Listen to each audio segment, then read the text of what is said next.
Haleluya, Tuhan Yesus baik, Tuhan Yesus dahsyat, Tuhan Yesus luar biasa, Tuhan Yesus mengasihimu. Maju ke gerakan dalam terobosan, dalam daily life, kingdom principle, menghidupi prinsip kerajaan Allah setiap hari. Puji Tuhan, Yesus Kristus, Allah yang benar, Alfa dan Omega, yang awal dan akhir. Dialah yang maha kuasa, juru selamat umat manusia. Puji Tuhan, saudara-saudara, maju ke gerakan Daily Life Kingdom Principle bersama-sama di channel Pendeta Raymond Mantik ya. Kita menghidupi prinsip kerajaan Allah setiap hari dengan cara yang sederhana. Kita memulai membaca Alkitab minimal 1 pasal sampai dengan 3 pasal setiap hari sebagai komitmen, sebagai murid-murid Tuhan yang konsisten berdisiplin dalam pengajaran firman Tuhan. Ya, saya mendorong saudara baca Alkitab saudara di rumah saudara 1 pasal sampai dengan 3 pasal setiap hari, dan kita bersekutu bersama-sama dalam kegerakan Daily Life Kingdom Principle ya, menghidupi prinsip kerajaan Allah setiap hari. Kita ada kajian kitab ya, pasal per pasal, kitab per kitab di dalam Alkitab ya. Puji Tuhan, Tuhan Yesus baik, Tuhan Yesus dahsyat, Tuhan Yesus luar biasa. Silakan di subscribe channel Pendeta Raymond Mantik, dikasih jempolnya, like, dan terima kasih buat apresiasi bintangnya ya. Tuhan Yesus balas berkat buat kita semuanya ya. Sebelumnya mari kita satu hati kita berdoa untuk bertekun dalam pengajaran firman Allah. Bapa Surgawi, kami datang menghampiri tahta kasih karunia-Mu. Kami datang di hadapan-Mu ya Allah. Terima kasih ya Tuhan. Kami boleh ada lagi pagi hari ini, kami sehat, kami kuat, kami bahagia, kami berlimpah di dalam Yesus Kristus Tuhan. Itu semua karena anugerah-Mu, karena rahmat-Mu. Pagi hari ini kami percaya janji firman Tuhan bahwa manusia tidak hidup dari roti saja, tapi dari setiap firman yang keluar dari mulut Allah. Terima kasih Tuhan. Kami percaya firman-Mu memberi kami kehidupan, firman-Mu memberi kami kekuatan, firman-Mu menumbuhkan iman kami. Urapi kami sehingga kami beroleh karunia untuk mengerti rahasia kerajaan Allah. Penuhkan kami dengan kuasa Roh Kudus. Bukakan kebenaran surgawi bagi kami ya Tuhan, supaya kami mengerti, memahami isi kitab suci. Terpujilah nama Yesus. Kami tidak mengizinkan kuasa setan, kuasa iblis datang merampas benih kerajaan Allah pagi hari ini. Kami patahkan, kami hancurkan dalam nama Yesus. Dan kami taklukkan setiap pemikiran, setiap keangkuhan hati, kesombongan, kebodohan, orang yang menolak untuk percaya kepada Yesus Kristus. Kami taklukkan di bawah kebenaran firman Allah. Di dalam nama Yesus Kristus Tuhan kami berserah. Haleluya, haleluya. Amin, amin. Puji Tuhan, kita akan mengkaji Injil Lukas pasal yang ketiga. Mari kita bertekun bersama-sama ya. Salam kenal buat kita. Saudara-saudara, mari maju dalam kegerakan Daily Life Kingdom Principle ini. Nah, saya akan membacakan bagi kita Injil Lukas pasal 3. Kalau saudara ada pertanyaan diskusi mengenai Alkitab ya, silakan saudara taruhkan di live chat. Buka hati saudara, kita akan belajar bersama-sama Injil Lukas pasal yang ketiga. Saudara-saudara ya, saya akan membacakannya bagi kita bersama-sama. Dalam tahun ke-15 dari pemerintahan Kaisar Tiberius, ketika Pontius Pilatus menjadi wali negeri Yudea dan Herodes raja wilayah Galilea, Filipus saudaranya raja wilayah Iturea dan Trankonitis, dan Lisanias raja wilayah Abilene. Pada waktu Hanas dan Kayafas menjadi imam besar, datanglah firman Allah kepada Yohanes anak Sakaria, di padang gurun. Maka datanglah Yohanes ke seluruh daerah Yordan dan menyerukan, bertobatlah dan berilah dirimu dibaptis, dan Allah akan mengampuni dosamu, seperti ada tertulis dalam kitab nubuat Yesaya. Ada suara yang berseru di padang gurun, persiapkan jalan untuk Tuhan, luruskan jalan baginya. Setiap lembah akan ditimbun dan setiap gunung dan bukit akan menjadi rata. Yang berliku-liku akan diluruskan dan yang berlekuk-lekuk akan diratakan. Dan semua orang akan melihat keselamatan yang dari Tuhan. Lalu ia berkata kepada orang banyak yang datang kepadanya untuk dibaptis. Katanya, hai kamu keturunan ular beludak, siapakah yang mengatakan kepada kamu melarikan diri dari murka yang akan datang? Jadi hasilkanlah buah-buah yang sesuai dengan pertobatan. Dan janganlah berpikir dalam hatimu, Abraham adalah bapa kami. Karena aku berkata kepadamu, Allah dapat menjadikan anak-anak bagi Abraham dari batu-batu ini. Kapak sudah tersedia pada akar pohon, dan setiap pohon yang tidak menghasilkan buah yang baik akan ditebang dan dibuang ke dalam api. Orang banyak bertanya kepadanya, jika demikian, apakah yang harus kami perbuat? Jawabnya, barang siapa mempunyai 2 helai baju, hendaklah ia membaginya dengan yang tidak punya. Dan barang siapa mempunyai makanan, hendaklah ia berbuat juga demikian. Ada datang juga pemungut-pemungut cukai yang dibaptis, dan mereka bertanya kepadanya, Guru, apakah yang harus kami perbuat? Jawabnya, jangan menagih lebih banyak daripada yang telah ditentukan bagimu. Dan prajurit-prajurit bertanya juga kepadanya, dan kami, apakah yang harus kami perbuat? Jawab Yohanes kepada mereka, jangan merampas dan jangan memeras, dan cukupkanlah dirimu dengan gajimu. Tetapi karena orang banyak sedang datang menanti dan berharap, semuanya bertanya dalam hatinya tentang Yohanes, kalau ia adalah Mesias. Yohanes menjawab dan berkata kepada semua orang itu, aku membaptis kamu dengan air, tetapi ia lebih berkuasa daripadaku, akan datang dan membuka tali kasutnya pun aku tidak layak. Ia akan membaptis kamu dengan Roh Kudus dan dengan api. Alat penampi sudah di tangannya untuk membersihkan tempat penggirikannya dan untuk mengumpulkan gandumnya ke dalam lumbungnya. Tetapi debu jerami itu akan dibakarnya dalam api yang tidak terpadamkan. Dengan banyak nasihat lain, Yohanes memberitakan Injil kepada orang banyak. Akan tetapi setelah ia menegur raja wilayah Herodes karena peristiwa Herodias, istri saudaranya, dan karena segala kejahatan lain yang dilakukannya, raja itu menambah kejahatannya dengan memasukkan Yohanes ke dalam penjara.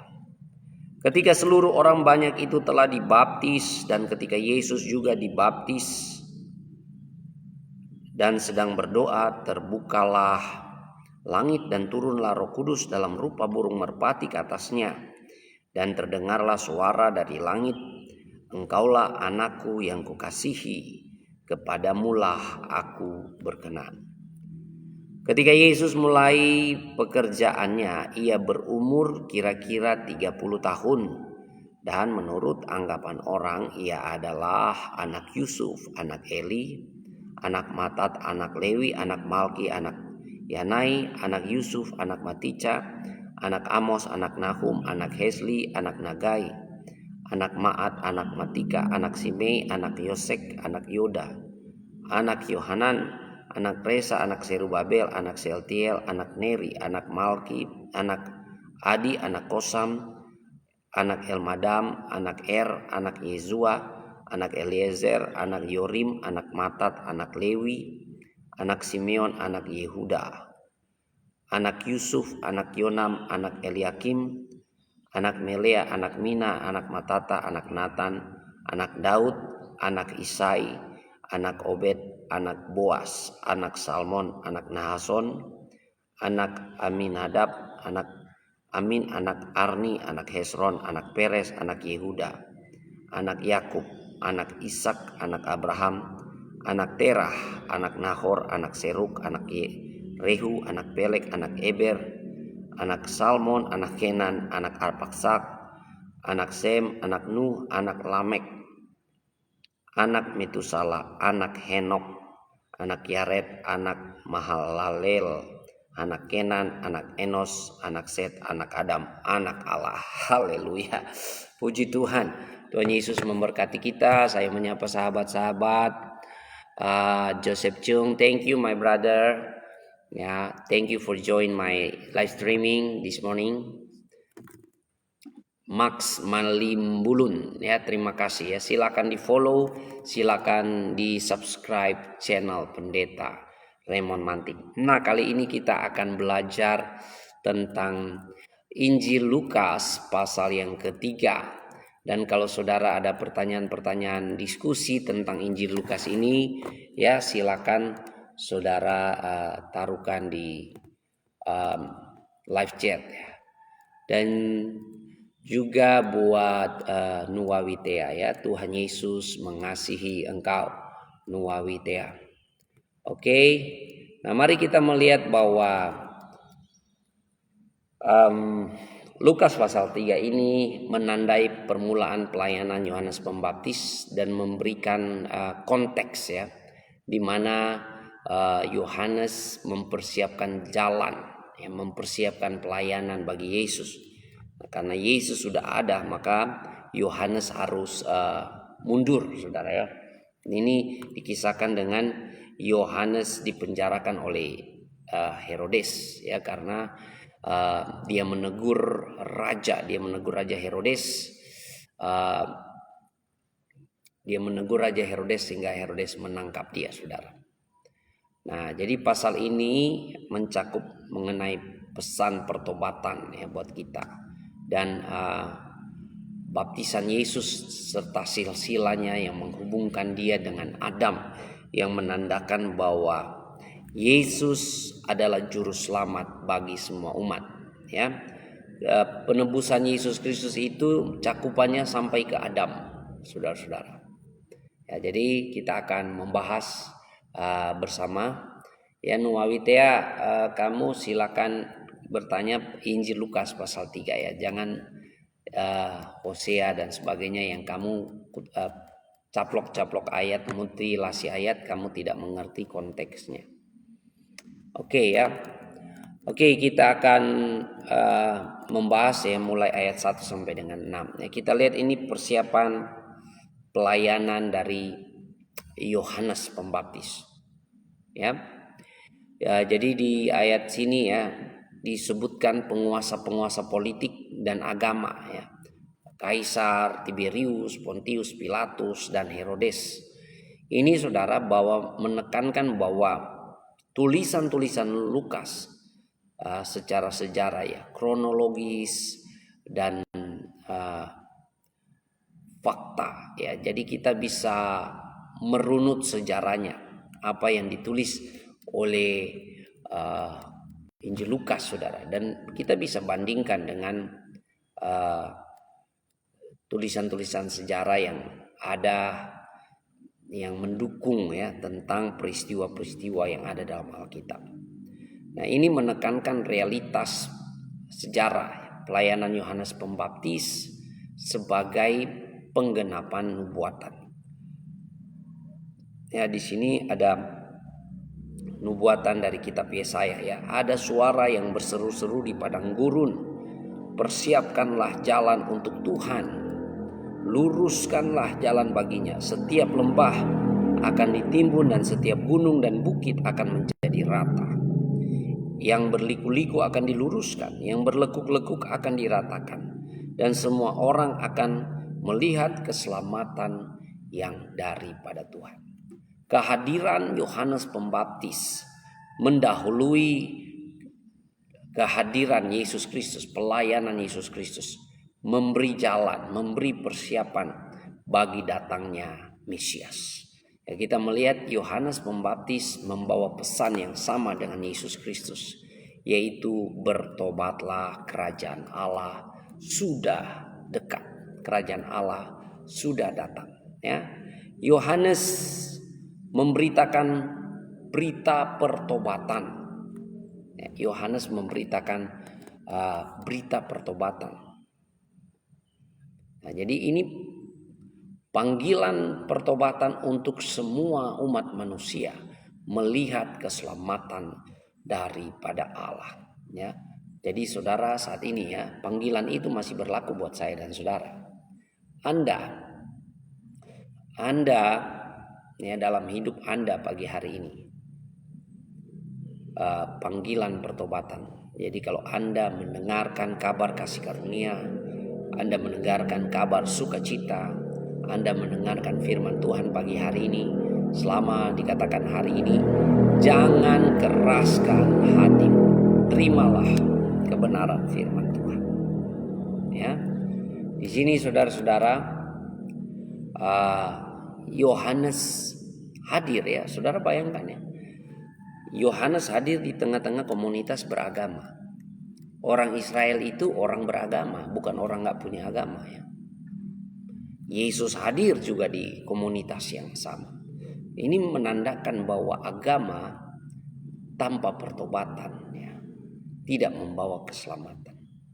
Jadi agamamu tidak menyelamatkan engkau kecuali Anda datang dan bertobat sungguh-sungguh. Nah, Yohanes mengatakan kepada orang-orang yang mendengarkan pemberitaan itu ya, orang-orang Israel, segala macam orang-orangnya. Hai kamu keturunan ular beludak. Waduh, ngeri sekali ya. Coba kalau ada pendeta sekarang datang berkhotbah dan berkata, hai kamu keturunan ular beludak. Pasti wah ngeri sekali ya. Ya, dianggap aneh, dianggap gimana gitu ya. Tapi ini yang dikatakan oleh Yohanes Pembaptis kepada orang-orang Yahudi. Karena apa saudara? Karena mereka merasa mereka adalah keturunan Abraham. Ya. Orang Yahudi itu punya prestis. Mereka merasa mereka umat Allah.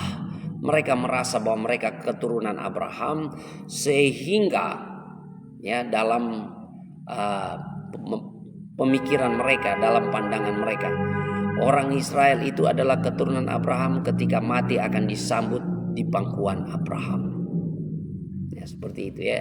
Jadi sama seperti konsep orang-orang agamawi sekarang ini juga ya, yang merasa agamanya paling benar. Oh, saya agamanya paling benar, kalau mati langsung masuk surga dan sebagainya. Yohanes katakan, hai kamu keturunan ular beludak, hasilkanlah buah-buah yang sesuai dengan pertobatan. Nah, jadi Yohanes membawa persiapannya, pertobatan bagi orang-orang yang untuk sambut Mesias. Ya, sambut Mesias, saudara-saudara. Jadi Yohanes katakan Allah sanggup membangkitkan dari batu-batu ini. Allah sanggup menjadikan anak-anak Abraham dari batu-batu ini. Karena apa? Orang-orang Israel berpikir mereka ini keturunan Abraham, punya hak istimewa. Ya, Yohanes katakan kapak sudah tersedia di akar pohon. Artinya penghakiman sudah datang. Ya, jadi kehadiran Yesus itu membawa kabar sukacita dan penghakiman ya. Kehadiran Yesus Kristus membawa kabar sukacita dan penghakiman. Jadi saudara-saudara, orang yang tidak bertobat sudah ada dalam penghakiman. Jadi pagi hari ini ya, siapapun Anda, mari kita respon firman Tuhan ya. Nah, di ayat 10 sampai ayat 14 ini ada pertanyaan dari pendengar Yohanes yang berkata, apa yang harus kami perbuat? Ya, Yohanes menjawab bagi penagih pajak, ya, orang-orang yang berdosa, para imam-imam, Farisi, juga prajurit-prajurit yang ada, ya. Di sini bagi orang banyak dikatakan, ya, bagi kalangan orang banyak, bagikan kepada yang membutuhkan. Ya. Ada pertobatan itu dimanifestasikan, terwujud lewat kebaikan-kebaikan kita, terwujud dalam kelakuan kita, dalam kehidupan kita sehari-hari. Nah, pemungut cukai, ya, penagih pajak, saudara-saudara, diminta untuk tidak menagih lebih dari yang seharusnya. Dan prajurit-prajurit, saudara, diperintah untuk tidak memeras dan bersyukur dengan gaji mereka. Wah, ini tetap relevan dengan kita zaman sekarang ini, ya. Kalau Anda sudah menjadi orang yang bertobat, kita harus belajar mencukupkan diri dengan apa yang ada pada kita. Ya, kita tidak memeras orang lain. Ya, jangan karena Anda punya jabatan dalam pekerjaan, Anda punya posisi, dan Anda memeras orang lain. Ya, kalau Anda betul-betul Kristen yang bertobat, jangan memeras, jangan merampas milik orang lain. Cukupkanlah dirimu dengan gajimu. Wah, luar biasa, ya. Nah, di sini, saudara, ya, orang-orang zaman Yohanes Pembaptis, karena melihat Yohanes Pembaptis begitu fenomenal, ya, orang-orang zaman itu sedang menanti-nantikan datangnya penebus, datangnya hari Tuhan, datangnya Mesias, ya. Jadi pengharapan akan datangnya Mesias itu sudah ada sejak orang-orang Yahudi mengalami pembuangan, ya. Mereka di dalam pembuangan nubuatan para nabi datang untuk menjanjikan datangnya seorang penebus yang datang membebaskan mereka. Nah, jadi orang-orang itu, ya, di ayat 15 dikatakan, tetapi karena banyak orang sedang menanti dan berharap dan semuanya bertanya dalam hatinya tentang Yohanes, kalau ia adalah Mesias. Jadi pengharapan Mesias ini adalah pengharapan yang dijanjikan perjanjian lama, yang dijanjikan oleh Taurat, Zabur, dan Injil, oleh kitab Taurat, kitab Mazmur, dan kitab nabi-nabi. Ya, bukan Taurat, Zabur, dan Injil, kitab Taurat, Zabur, dan nabi-nabi, saudara, ya.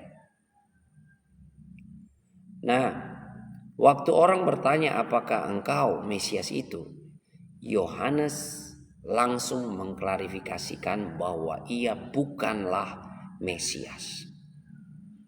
Ya, jadi Yohanes nggak lupa diri, ya. Dia tahu panggilan hidupnya ada untuk mempersiapkan jalan bagi Mesias, bagi Yesus Kristus. Ya, jadi Yohanes hadir untuk mempersiapkan jalan bagi Tuhan. Dan Yohanes katakan seperti ini, ya. Yohanes menjawab dan berkata kepada semua orang itu, aku membaptis kamu dengan air, tetapi ia yang lebih berkuasa daripadaku akan datang dan membuka tali kasutnya pun aku tidak layak. Ia akan membaptis kamu dengan Roh Kudus dan dengan api. Alat penapi sudah di tangannya untuk membersihkan tempat penggirikannya dan untuk mengumpulkan gandumnya ke dalam lumbungnya. Tetapi debu jerami itu akan dibakarnya dalam api yang tidak terpadamkan. Haleluya, ya. Jadi saudara-saudara, Mesias akan membaptis dengan Roh Kudus dan api. Ini artinya apa, saudara, ya? Jadi kalau Yohanes membaptis sebagai tanda pertobatan, ya, membaptis dengan air, tanda pertobatan. Yesus membaptis dengan Roh Kudus dan dengan api. Membaptis dengan Roh Kudus ada dua hal, ya, membawa keselamatan dan pemberdayaan. Ya, kalau Yesus membaptis dengan Roh Kudus, ya kita tahu bersama-sama bahwa Roh Kudus menginsafkan orang. Ya. Jadi kalau saudara ada rasa di hati saudara bahwa saudara salah, saudara berbuat dosa, sebenarnya Roh Kudus sedang menginsafkan saudara. Ya, terima kasih Bumi Kemei yang sudah menabur bintang. Tuhan Yesus balas berkat. Ya, jadi orang, ya, tidak ada seorang pun yang datang kepada Yesus kalau tidak dibawa oleh Bapa. Ya, tidak ditarik oleh Roh Kudus. Jadi peran Roh Kudus dalam keselamatannya yaitu menginsafkan. Jadi Yesus membaptis dengan Roh Kudus, artinya ya Roh Kudus itu menegur kita, menginsafkan kita dan membawa kita pada keselamatan yang ada di dalam Yesus Kristus. Kita tahu di hati kita, ya, bahwa kita melakukan kesalahan, kita melakukan dosa. Ya, sebenarnya orang yang ada di dalam Tuhan, kalau dia berdusta, dia tahu dia berdusta. Di hati nuraninya, ya, ada seperti suara yang berkata engkau sudah berdusta. Seperti itu, ya, suara Roh Kudus. Dan baptisan Roh Kudus adalah juga baptisan pemberdayaan, ya. Selain keselamatan, pemberdayaan, yaitu yang terjadi setelah 10 hari Yesus terangkat ke surga. Yesus berjanji bahwa Roh Kudus akan dicurahkan secara masif. Roh Kudus akan dicurahkan kepada gereja Tuhan. Dan itu terjadi kepada rasul-rasul, ya. Rasul-rasul, ya, sekitaran 120 orang setelah Yesus terangkat ke surga, mereka menyaksikan, ya, 500 orang yang menyaksikan peristiwa itu, dan mereka berkumpul di rumah Yohanes Markus di Yerusalem, dan mereka berdoa 10 hari dan dicurahkan Roh Kudus kepada mereka. Roh Kudus datang memberdayakan, ya, menolong, menghibur, ya, menolong, menghibur dan memberi kekuatan. Ya, jadi apa yang menolong dan memberi kekuatan orang-orang murid-murid Tuhan sejak abad pertama sampai dengan saat ini, yaitu Roh Kudus. Lalu Roh Kudus memberi kuasa. Murid-murid Tuhan itu, saudara, ya, melayani Tuhan, mereka mengusir roh jahat, mereka berdoa orang sakit disembuhkan, bahkan mereka membangkitkan orang mati, ya. Rasul Petrus, Rasul Paulus, orang-orang kena bayang mereka bisa sembuh. Jadi Roh Kudus datang memberdayakan. Roh Kudus juga adalah tanda Yesus menyertai kita sampai kesudahan zaman, ya. Natal ini, saudara, ya, kita merayakan hari lahirnya Immanuel. Immanuel artinya Allah menjadi manusia. Allah ada di antara kita. Allah di tengah-tengah kita dengan lahirnya Yesus Kristus. Firman Allah menjadi manusia. Jadi Allah beserta dengan kita. Itu Immanuel. Jadi wujud Allah beserta dengan kita, yaitu Yesus jadi manusia. Itu wujudnya. Kelihatannya seperti itu, saudara, ya. Itu yang kelihatan. Dan waktu Yesus terangkat ke surga, dia berkata, aku tidak membiarkan kamu sendirian. Aku menyertai engkau sampai kesudahan zaman. Dan Roh Kudus, ya, Parakletos, itu dicurahkan 10 hari sesudah Yesus terangkat ke surga.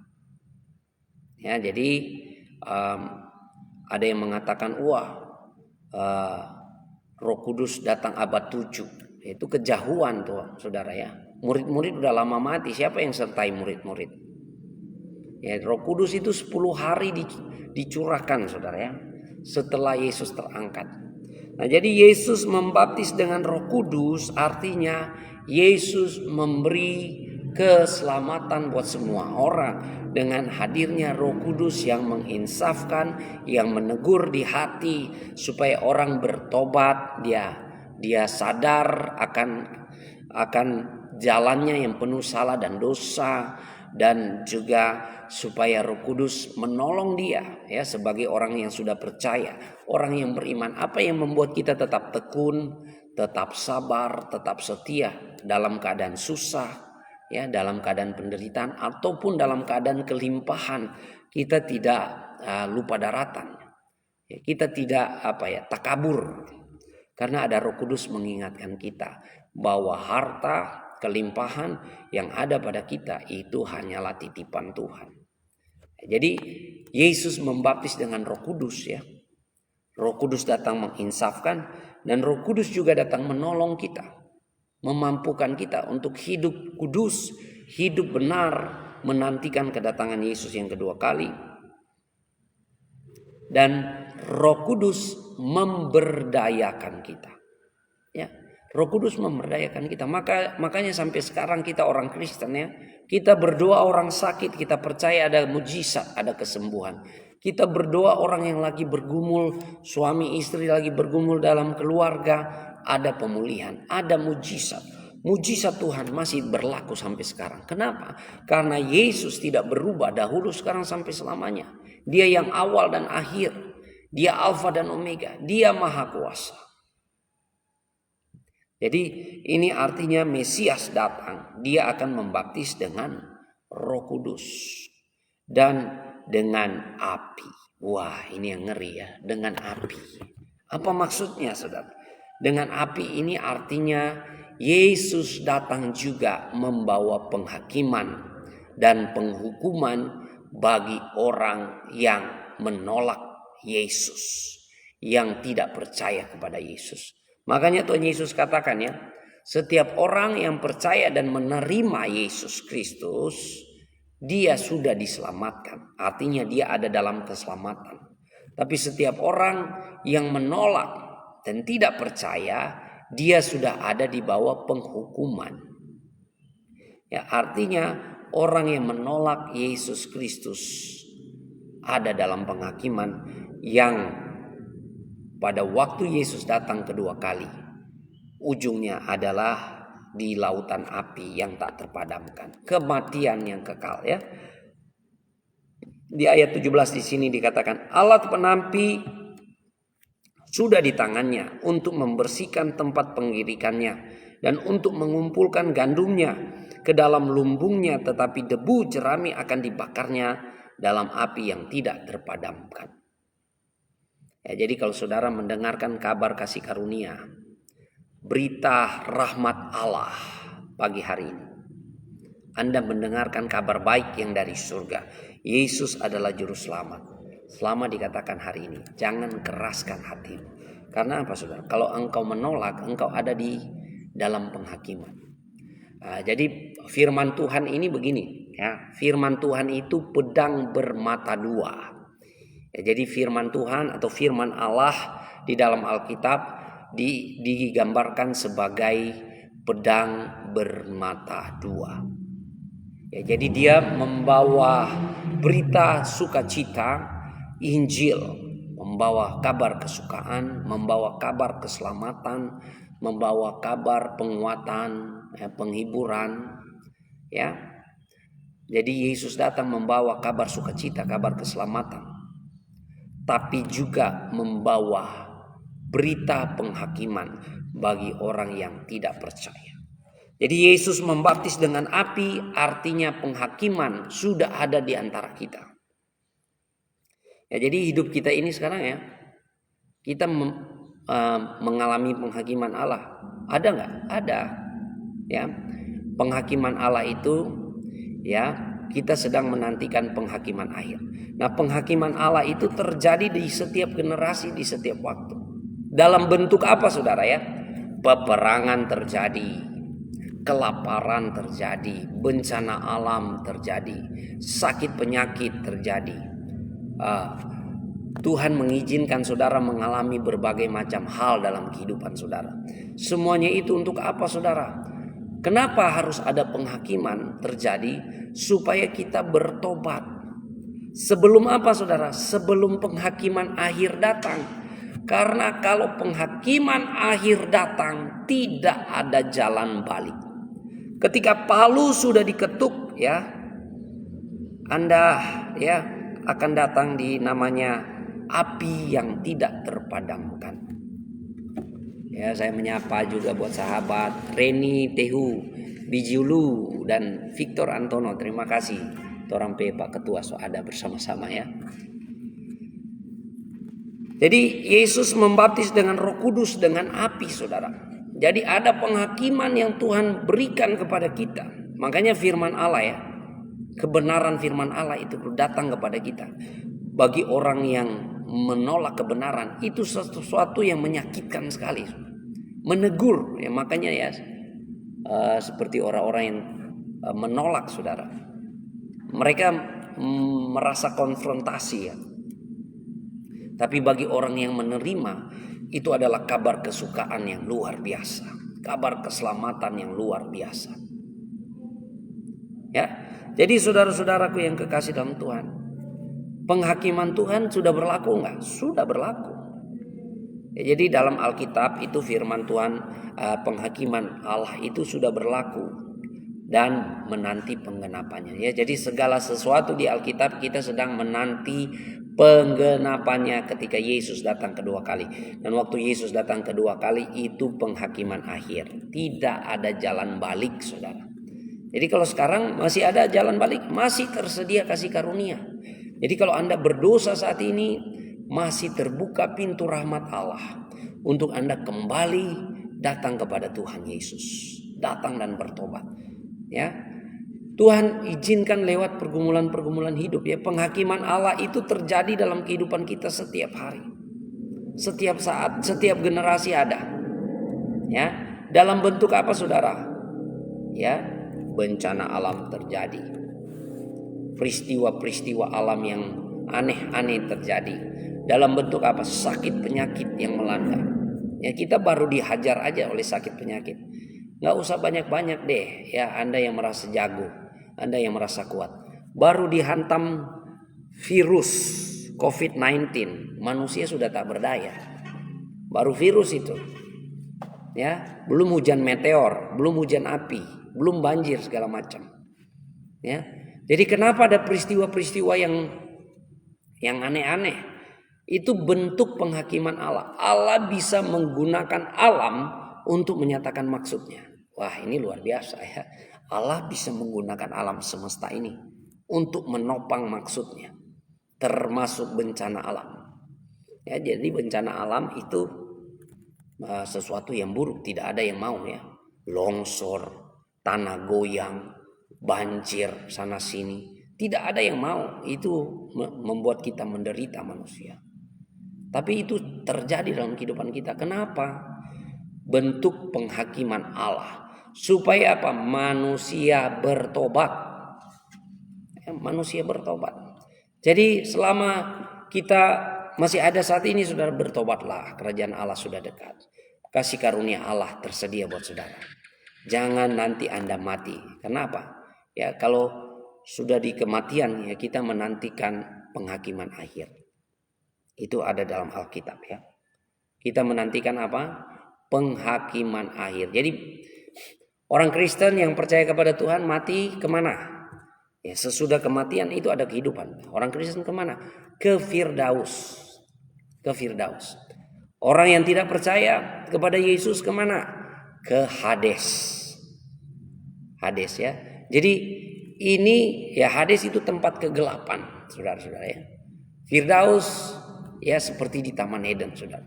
Tapi itu belum kesempurnaan hidup yang kekal. Nanti Yesus datang kedua kali, saudara. Waktu penghakiman Allah terjadi, baru kita yang percaya kepada Yesus dibangkitkan, menerima hidup yang kekal. Orang yang tidak percaya dibangkitkan, menerima ya kematian yang kekal. Biar kita orang Kristen juga paham ya apa yang ada di Alkitab, keimanan kita, saudara. Ya, jadi kita ini sedang menantikan kedatangan Yesus kedua kali. Makanya ya, semuanya menantikan penggenapannya. Yohanes Pembaptis mengatakan dia bukan Mesias. Dia hanya mempersiapkan jalan bagi Mesias karena dia hanya membaptis dengan baptisan pertobatan, tapi Yesus membaptis dengan roh dan dengan api. Nah, jadi semoga saudara bisa mengerti, oh ternyata Yesus membaptis dengan roh dan api, itu maksudnya Yesus membawa keselamatan dan membawa penghakiman. Ya, puji Tuhan. Semoga murid-murid Tuhan di sini diperlengkapi lagi wawasan keimanannya ya di dalam Alkitab. Biar kita nggak gampang terkecoh kalau ada nabi-nabi palsu, ada penginjil-penginjil palsu ya, pendeta-pendeta palsu datang mengajarkan hal-hal yang tidak berguna buat kita. Oke, kita lanjut saudara-saudara ya. Nah, di sini di ayat 18 dikatakan, dengan banyak nasihat lain Yohanes memberitakan Injil kepada orang banyak. Akan tetapi setelah ia menegur raja wilayah Herodes karena peristiwa Herodias istri saudaranya dan karena segala kejahatan lain yang dilakukannya, raja itu menambah kejahatannya dengan memasukkan Yohanes ke dalam penjara. Terima kasih buat Maise Henitarek. Tuhan Yesus memberkati ya. Sudah kasih semangat dengan stikernya. Terima kasih. Nah, jadi di sini menggambarkan bahwa waktu Yohanes ketika Yesus datang, Yohanes harus dimundurkan ya. Artinya Yohanes sudah selesai dalam mempersiapkan jalannya bagi Mesias ya. Di mana dia ditangkap oleh Herodes karena dia menegur Herodes tidak patut mengambil Herodias sebagai istrinya karena Herodias itu istri dari adiknya ya. Jadi istri dari adiknya ya. Jadi masih ada saudaranya tapi dia ambil jadi istri. Yohanes menegur Herodes, makanya Herodes tangkap itu Yohanes dan penjarakan dia. Dan Yohanes akhirnya mati dipenggal kepalanya ya oleh Herodes. Jadi Yohanes mempersiapkan jalan bagi Yesus dengan berita yang sama saudara ya. Beritanya adalah bertobatlah, Injil kerajaan Allah sudah dekat. Nah ini Yesus dibaptis ya. Di ayat 21-22 dikatakan ketika seluruh orang banyak itu telah dibaptis dan ketika Yesus juga dibaptis dan sedang berdoa, terbukalah langit dan turunlah Roh Kudus dalam rupa burung merpati ke atasnya dan terdengarlah suara dari langit, engkaulah anakku yang kukasihi, kepadamulah aku berkenan. Ya. Jadi pembaptisan Yesus Kristus ini ya. Ada pertanyaan, kenapa Yesus harus dibaptis? Yesus kan Tuhan, Mesias, kenapa dia harus dibaptis? Apakah ini apalagi dibaptis oleh Yohanes Pembaptis? Yohanes Pembaptis baptisannya adalah baptisan tanda pertobatan ya. Kenapa Yesus harus dibaptis? Ya, kalau kita paralelisasikan dengan Injil-Injil lain ya, baik di Markus maupun di Matius, Yesus dibaptis waktu dia datang memberi diri dibaptis, Yohanes menolaknya. Yohanes berkata, membuka tali kasutnya pun aku tidak layak. Akulah yang harus dibaptis oleh Yesus. Tapi Yesus katakan, lakukanlah ini karena ini adalah kehendak Allah. Jadi kenapa Yesus dibaptis? Untuk menggenapi seluruh kehendak Allah. Ya, itu alasan yang pertama. Nah, alasan yang minor ya, ini penafsiran. Alasan yang minor bahwa baptisan itu bukan cuma sekedar tanda pertobatan, tapi baptisan juga adalah tanda pemuritan. Baptisan adalah tanda pemuritan ya. Jadi kalau engkau mau menjadi murid harus diteguhkan, atau Anda mau memeluk satu pengajaran, Anda harus diteguhkan ya. Jadi Plato, Sokrates juga membaptis murid-murid. Ya, kalau kita zaman modern ini, saya dulu rumahnya pernah di depan kampus ya. Jadi setiap orang mau masuk kuliah itu pagi-paginya di ospek, saudara. Supaya apa katanya? Supaya kenal kampus, supaya tahu kampus. Kira-kira begitu. Jadi baptisan itu meneguhkan kepada satu pengajaran. Nah, jadi kenapa Yesus dibaptis oleh Yohanes? Karena meneguhkan satu pengajaran, yaitu Injil Kerajaan Allah. Yohanes membawa kabar apa? Bertobatlah, kerajaan Allah sudah dekat. Begitu juga dengan Yesus Kristus. Yesus membawa kerajaan Allah sudah dekat. Dan kenapa Yesus harus dibaptis? Yesus tidak berdosa, tapi Yesus harus dibaptis. Menandakan kerendahan hati Yesus Kristus sebagai satu solidaritas dengan umat manusia. Yesus turut merasakan segala kelemahan, kekurangan manusia. Hanya yang beda dengan Yesus, Yesus tidak berdosa. Ya, jadi semoga kita juga mendapat wawasan ya, jangan sampai kita tidak mengerti kenapa ya. Kalau orang tanya kepada kita, kita tidak tahu. Nah, di sini ada suara yang terdengar, inilah anakku yang kukasihi, kepadamu aku berkenan. Nah, atau di Injil-Injil lain dikatakan, inilah anak yang kukasihi, kepadanya aku berkenan, dengarkanlah dia. Ya. Jadi kita pagi hari ini mari kita dengarkan Yesus. Dengarkan suara Yesus, saudara-saudara. Ya. Saudara tahu murid-murid Yesus itu ada yang lebih tua dari Yesus. Ya, Yesus itu mulai pelayanan umur 30 tahun. Dan dia hanya melayani 3 tahun, saudara. 33 tahun. Ya, saudara bayangkan sekarang orang 33 tahun itu seperti apa? Wah, itu pas maco-maconya ya, pas ganteng-gantengnya ya. Pas orang sini bilang freshnya, saudara. Ya, makanya murid-murid itu harus belajar dengar kepada Yesus. Nah, dengan suara itu ya, Bapa menyatakan perkenanannya kepada Yesus. Haleluya. Tuhan Yesus dahsyat, Tuhan Yesus baik. Puji Tuhan ya. Jadi ini adalah persiapan perjalanan pelayanan bagi Yesus. Dan yang bagian terakhir kita melihat di sini silsilah Yesus. Ayat 23 sampai 38. Kalau kita melihat, kita komparasi dengan silsilah yang ada di Injil Matius pasal yang pertama, beda ya. Jadi silsilah yang ada di dalam Injil Lukas dan Injil Matius itu berbeda.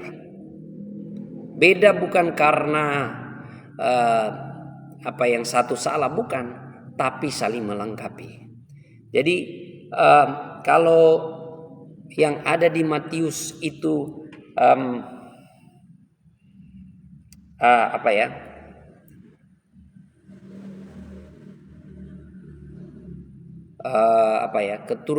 dari silsilah Yusuf, di sini di Lukas adalah silsilah Maria. Ya, dari ibu dan ayah. Ya, walaupun ini bukan ayah secara biologisnya dia ya. Yesus ya, jadi silsilah Yesus ini saling melengkapi. Tapi uniknya bahwa silsilah di dalam Injil Matius itu dirunut dari Abraham dan Daud ya. Coba kita lihat Matius pasal 1 ya. Inilah silsilah Yesus Kristus, anak Daud, anak Abraham. Ya, jadi yang Matius pasal 1 itu silsilah keturunan, silsilah dari Yusuf. Lukas pasal 3 itu silsilah dari Maria. Ya, karena Kenapa harus Yusuf? Karena Injil Matius itu kan ditujukan kepada orang Kristen berlatar belakang Yahudi ya.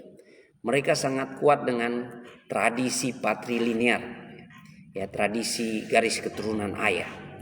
Nah, kalau Lukas, Injil ini ditujukan kepada orang Kristen berlatar belakang Yunani. Ya, jadi tidak terlalu pengaruh ya wanita atau pria ya bagi budaya Yunani, saudara-saudara ya. Jadi di sini kita melihat cakupan silsilah Yesus Kristus yang ditulis oleh Lukas sampai kepada Adam, saudara. Sampai kepada Adam. Kalau di Injil Matius hanya dari Daud dan Abraham, ya, karena ada janji kepada Daud dan Abraham ya. Janjinya kerajaanmu tidak akan berkesudahan kepada Daud dan kepada Abraham, melalui keturunanmu lah semua bangsa akan diberkati. Itu tergenapi di dalam Yesus. Dan di dalam Lukas ini saudara-saudara, silsilahnya dirunut sampai kepada Adam. Ya. Ini artinya begini saudara, menekankan universalitas keselamatan yang Yesus karyakan. Ya. Jadi Yesus dihubungkan dengan Adam. Ya, jadi Adam yang pertama telah gagal, Yesus disebut sebagai Adam yang kedua. Ya, Adam yang memulihkan. Jadi cakupan keselamatan dari Yesus Kristus bersifat universal, semua suku, bangsa dan ras. Karena ya semua kita disebut sebagai anak-anak Adam. Ya, jadi luar biasa ya silsilah Yesus Kristus di dalam Injil Lukas ini dirunut sampai kepada Adam, saudara. Dan ya, jadi ada beda silsilah. Kalau Matius adalah silsilahnya Yusuf, Lukas pasal 3 ini silsilah dari sudut pandangnya Maria. Oke ya, jadi kita melihat tema-tema utama yang ada di pasal 3 ini ya, yaitu persiapkanlah jalan bagi Tuhan. Sama seperti Yohanes Pembaptis adalah persiapkan jalan bagi datangnya Mesias. Dia mempersiapkan hati umat untuk datang bertobat menyambut Mesias.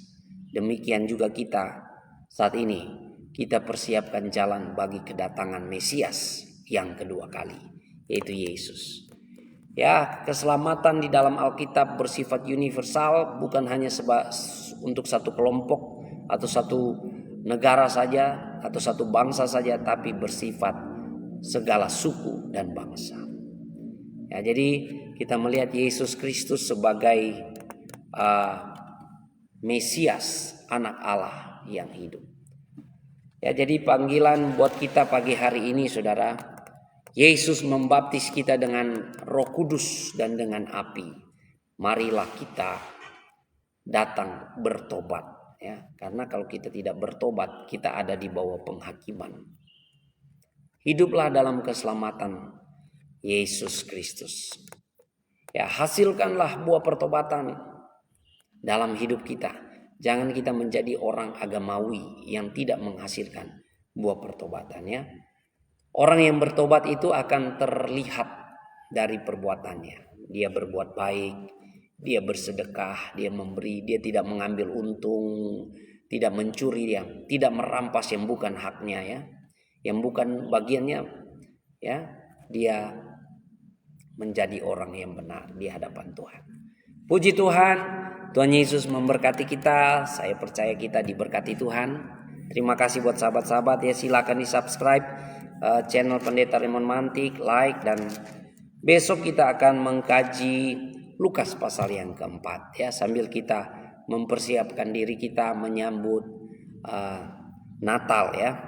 Tuhan Yesus memberkati kita. Mari tetap setia ya, kita maju dalam kegerakan Daily Life Kingdom Principle, menghidupi prinsip kerajaan Allah setiap hari dengan cara yang sederhana. Baca Alkitab. Ya, saya dorong saudara baca Alkitab saudara di rumah, 1 pasal, 2 pasal, sampai 3 pasal. Yang gak usah banyak-banyak saudara. Makan makanan rohani kita sendiri. Puji Tuhan, Tuhan Yesus memberkati kita. Mari kita berdoa. Bapa Surgawi, terima kasih. Kami sudah bertekun dalam pengajaran firman Tuhan pagi hari ini. Kami percaya firman Tuhan tidak pernah kembali dengan sia-sia. Firman Tuhan akan menghasilkan buah pertobatan dalam setiap kehidupan kami. Baharui setiap hati kami, pulihkan kami ya Tuhan. Biarlah firman Tuhan menyegarkan kami, memperlengkapi kami, menumbuhkan iman kami semakin kuat, semakin kokoh di dalam Tuhan. Terima kasih Tuhan, kami mau sambut hari ini dengan penuh sukacita. Kami mau sambut hari ini dengan penuh kemenangan, dengan penuh gairah, penuh iman di dalam Tuhan. Karena kami percaya pertolongan Tuhan, penyertaan Tuhan sempurna ada atas kami. Terpujilah nama Yesus, kami berserah hanya di dalam nama Tuhan Yesus Kristus. Haleluya, amin. Puji Tuhan, terima kasih buat kebersamaan dalam kegerakan Daily Life Kingdom Principle. Silakan di subscribe, di follow, dan silakan saudara bergabung dalam saluran Daily Life Kingdom Principle. Terima kasih juga buat saudara yang sudah menabur bintang. Tuhan Yesus balas berkat buat saudara. Dan terima kasih juga buat saudara yang sudah support pelayanan ini. Tuhan Yesus memberkati kita. Semangat, semangat, semangat. Ingat, baca Alkitab di rumah kita masing-masing. Tuhan Yesus memberkati.